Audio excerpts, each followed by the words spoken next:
Die flextaxis die de provincie wil gaan inzetten als openbaar vervoer, daar is niet iedereen enthousiast over. In de buurt van Amsterdam bijvoorbeeld blijkt het helemaal niet te werken. En verder in deze Zeeland nu. Rogier Veenstra van Excelsior naar Kloetingen. En voor 5 hebben veel Zeeuwen al een glaasje op.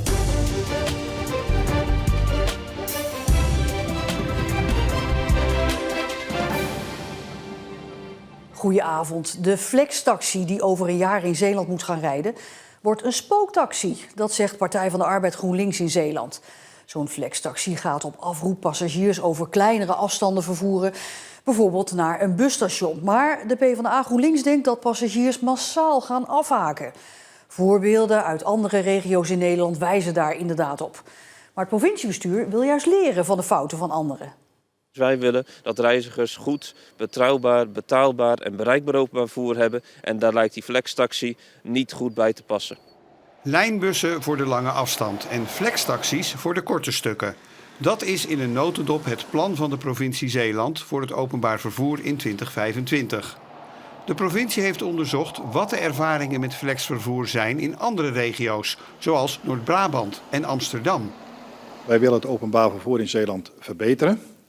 En als je dingen gaat veranderen, moet je ook dingen onderzoeken van hoe doen andere regio's dat om daarvan te leren.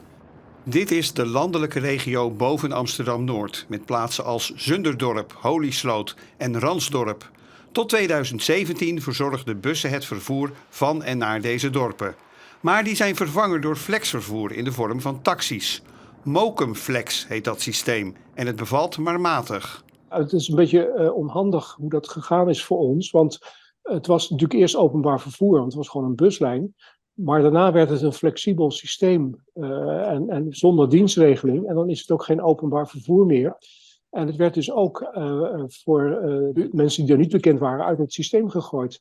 Dus als je bijvoorbeeld een reisplanner hebt, zoals OV 9292 of dat soort dingen, ja, dan krijg je eigenlijk geen informatie meer over dit systeem. Nou, dat is precies wat ik niet wil in Zeeland. Het moet één geolied systeem worden. En de reiziger moet geen ongemak ervaren of hij de bus neemt of dat hij gebruik maakt van de flextaxi. Hoewel Mokumflex aanvankelijk gratis was, daalde het aantal reizigers na de invoering met 72%. Bij soortgelijk flexvervoer in Noord-Brabant was dat zelfs 75%. Oppositiepartij PvdA GroenLinks in Zeeland vindt de cijfers schrikbarend. Ja, wij zeggen dat is gewoon veel en veel te veel. Al die reizigers die afhaken, die win je niet meer terug. En wij zijn een beetje bang dat flextaxi dat het eigenlijk een spooktaxi wordt. En dat op papier dat het allemaal wel klopt, maar uiteindelijk dat we te maken hebben met spookreizigers, mensen die afhaken en met spooktaxis. En je ziet ook dat ze daar een aantal dingen gedaan hebben die ik hier eigenlijk niet wil. Met andere woorden, het wordt hier een iets ander systeem dan wat ik nu zie in Noord-Brabant en Amsterdam. Bij mij in de studio is politiek verslaggever Marcel de Kraan. En Marcel, ja, PvdA GroenLinks zegt, laat maar, dit wordt een spooktaxi. Ja, die term spooktaxi is natuurlijk heel creatief gevonden, maar het is ook wel een beetje een vorm van politieke retoriek, negatieve framing. Kijk, dit onderzoek is gedaan door de provincie Zeeland zelf. Dus je kunt ze dan natuurlijk met die onderzoeksresultaten om de oren gaan slaan.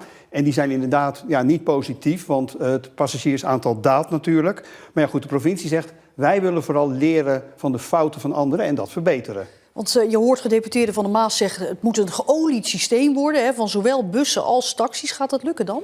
Nou, dat is de vraag, want daar is wel een wetswijziging voor nodig. Kijk, dat flexvervoer is formeel nu geen openbaar vervoer. Volgens Van der Maas is het ministerie welwillend om een wetswijziging door te voeren, zodat dat flexvervoer en die flextaxis wel kan behoren tot het openbaar vervoer. Maar ja, zo'n wetswijziging kost tijd, Tweede Kamer, Eerste Kamer. Ja, ik vraag me echt af of Den Haag zich gaat haasten om Zeeland ter wille te zijn. Marcel, dankjewel. Voor de Middelburgse rechtbank is vandaag een jaar cel en tbs geëist tegen een 32-jarige man. Afgelopen zomer betastte de man 2 buurtkinderen in Waarden en hij bleek ook een grote hoeveelheid kinderporno in zijn bezit te hebben. De man is al eerder veroordeeld voor bezit van kinderporno. De officier van justitie vindt dat de man na de behandeling langdurig onder toezicht moet blijven staan om herhaling te voorkomen. De opvang van asielzoekers in het Van der Valk Hotel in Goes loopt vertraging op. Dat zou per 1 januari zijn, maar het Centraal Orgaan Asielzoekers, het COA, heeft meer tijd nodig om het hotel geschikt te maken voor bewoning. De N655 tussen Kerkwerve en Seroskerke was een groot deel van de dag afgesloten na een ongeluk met een vrachtwagen. Die reed eerst de berm in, ramde daar 2 bomen en belandde uiteindelijk in de sloot. De bestuurder raakte daarbij niet gewond. De container op de vrachtwagen moest er daarna met een hoogwerker afgehaald worden. Wie in de kerstvakantie nog een leuk uitje zoekt, kan met de telefoon in de hand virtueel teruggaan naar het Wemeldingen van het jaar 1150. Toen deze plek nog onder water stond. Je ziet ook dat de weg achter mij een wat kronkelige vorm heeft. En dat zijn gewoon de bochten van de oude kreek. En die is verland en daarna veranderd in een weg. Via een speciale app volg je de oude kreek van de Steldijk naar het oude dorpscentrum. En zo is te zien en te beleven hoe het landschap hier continu verandert. En hoe in 1000 jaar tijd Zeeland van een schorre gebied met primitieve dorpjes tot een ingedijkt landschap met boomgaarden, dorpjes, dijken en alles is veranderd. Je hebt als het ware een tijdmachine in je eigen handen, maar je kunt ook gewoon op je eigen computer thuis hetzelfde doen. Het liefst staat Rogier Veenstra uit Middelburg op het veld als voetbaltrainer. En dat is nou precies de reden waarom de 36-jarige Veenstra na dit seizoen stopt als hoofdjeugdopleiding bij profclub Excelsior. En daarna aan de slag gaat bij Kloetingen, waar hij de nieuwe trainer wordt. Dit is de plek waar u Rogier Veenstra de komende 2 seizoenen en misschien nog wel langer gaat zien. In de dugout op het Wesselopark in Kloetingen. Gisteravond werd zijn komst bekendgemaakt. Ik vind het gewoon heerlijk om hier te komen. Ik krijg hier vanaf dag 1 een bepaalde waardering. Ik denk dat ik hier wat moois neer kan zetten. En ik ben niet gevoelig voor een club of voor een bepaald niveau. En het voelt gewoon aan alle kanten heel erg goed. Veenstra is nu nog actief bij Excelsior in Rotterdam, de eredivisieclub. Zelf ziet hij zijn overgang van de profs naar de amateurs niet als een stap terug. Ik heb natuurlijk zelf ook gezegd dat ik graag richting het profvoetbal wilde. Ik heb ontzettend veel geleerd, ik heb mooie dingen meegemaakt. Alleen ik proefde wel al snel dat ik gewoon het veld heel erg miste. En dan is geluk in mijn optiek meer waard dan de ambitie die ik op dat moment had. Die ambitie om te presteren is er nog steeds bij trainer en club. Eerst een stabiele ploeg in de 3e divisie worden en daarna wellicht iets mooiers. We zijn nu op het derde divisieniveau en dat is prima. En dan willen we vanuit daar gewoon doorbouwen met een kwalitatief goede selectie, met eigen jongens als het kan. Om uiteindelijk zo hoog mogelijk mee te doen. En het is al vaker gebeurd. Rogier heeft het gedaan met Goes. Wij hebben het ooit ook gedaan met beperkte middelen. Als het vlammetje tot branden komt, dan kunnen er hele leuke dingen gebeuren. Nou, ik zou zeggen, laat het maar gebeuren. Veenstra gaat komende zomer aan de slag als opvolger van de huidige trainer Juliaan van Poelje.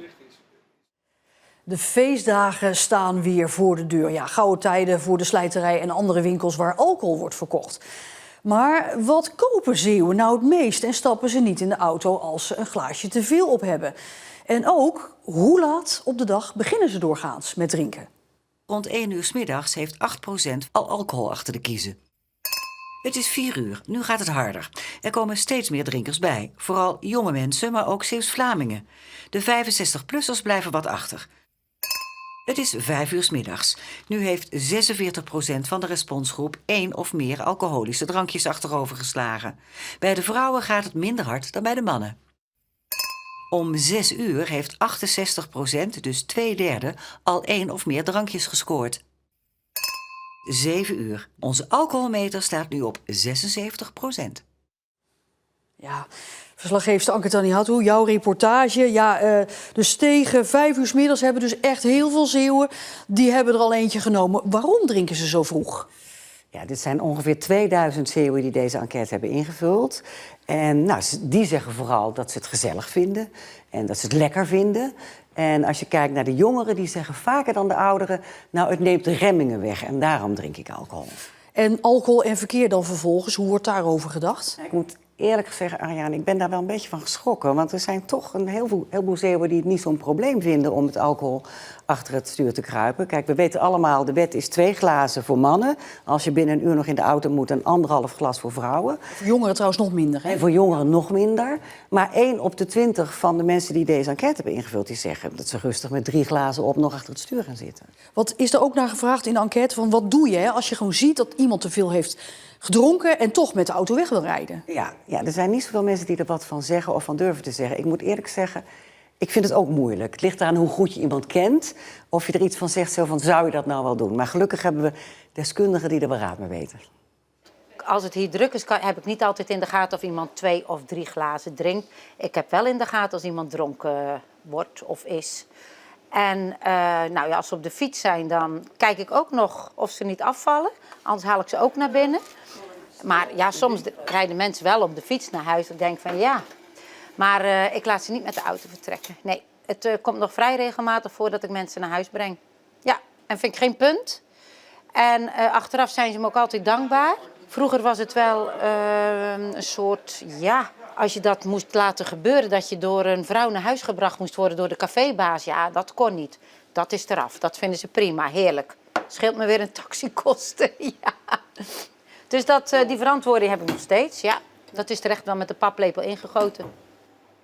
Ja, toch een hele verstandige opmerking van deze café-eigenaar. Zeker. Anke, tenslotte, die alcohol, wat en in welke vorm drinken we nou het liefst? De Zeeuwen drinken het liefst bier. En op enige afstand volgt dan wijn. En daarna pas gedestilleerd, dus sterke drank, hè, jenever en whisky en zo. Maar er zijn wel regionale verschillen. Want in het noorden van Zeeland drinken ze meer sterke drank. En als je dan kijkt naar de Zeeuw-Vlamingen, die drinken alles, maar het allerliefst champagne. Champagne. Dus ik zou zeggen, Bourgondisch. Op naar Zeeuws-Vlaanderen. Op naar Zeeuws-Vlaanderen. Anke Tannihat, dankjewel. Ja, storm Pia raast over Zeeland vandaag en dat resulteert natuurlijk in mooie stormplaatjes. Want het was minstens windkracht 7. En het blijft de komende dagen ook met de kerst rond de 10 graden. Ja, wel met een stevige wind en ook veel regen helaas. En ik zou zeggen, de wind die is op dit moment al zo aangewakkerd dat op sommige plekken in Zeeland op dit moment dijkbewaking is. Tot zover deze Zeeland nu. Ik wens u nog een hele fijne avond.